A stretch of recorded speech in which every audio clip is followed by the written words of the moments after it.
Palon palvelumuotoilukortit esittelevät palvelumuotoilun menetelmiä ja käsitteitä.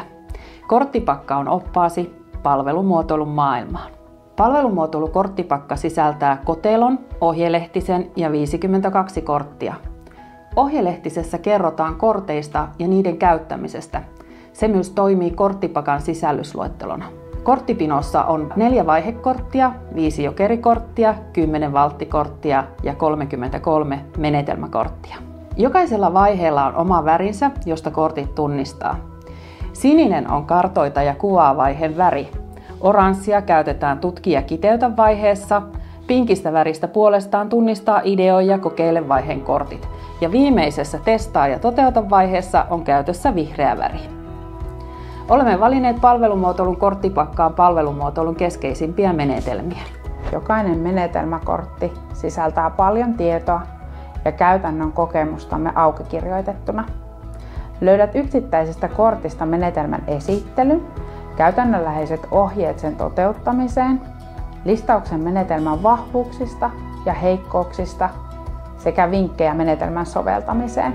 Korttien avulla voit tutustua erilaisiin menetelmiin, vertailla niitä keskenään ja valita sopivimman. Ja valittuasi menetelmän, kortti tukee sinua toteutuksessa. Menetelmäkorttien lisäksi jokaiseen palvelumuotoiluprosessin vaiheeseen kytkeytyy valttikortteja, jotka ovat uusi lisäys pakkaan. Valtit ovat kunkin vaiheen tukipilareita. Tunnistat ne kortin värillisestä pohjasta ja kruunuikonista. Ne esittelevät laajempia kokonaisuuksia ja nivovat yhteen menetelmiä, joiden hyödyntäminen vie projektia eteenpäin tehokkaasti. Valtteja kannattaakin käyttää aina kun mahdollista. Meidän pakassamme on muitakin uusia kortteja valttikorttien lisäksi. Toisen uuden korttilain olemme nimenneet jokeriksi. Näitä jokerikortteja on yhteensä 5 kappaletta ja tunnistat ne tässä sivussa olevasta monivärisestä palkista ja sinisestä jokeri-ikonista. Jokerikortit esittelevät palvelumuotoilun kokonaisvaltaisia menetelmiä.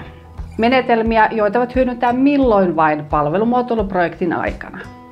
Jokeri toimii siis vaiheessa kuin vaiheessa, tai sitä voi hyödyntää jatkuvana menetelmänä koko projektin ajan.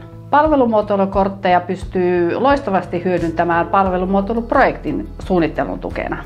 Itse tykkään tehdä niin, että läväytän kortit tähän esille pöydän päälle ja sitten lähden vaihe vaiheelta käymään läpi tulevaa projektia ja miettimään, että mitkä menetelmät olisivat mihinkin vaiheeseen kaikista sopivimpia.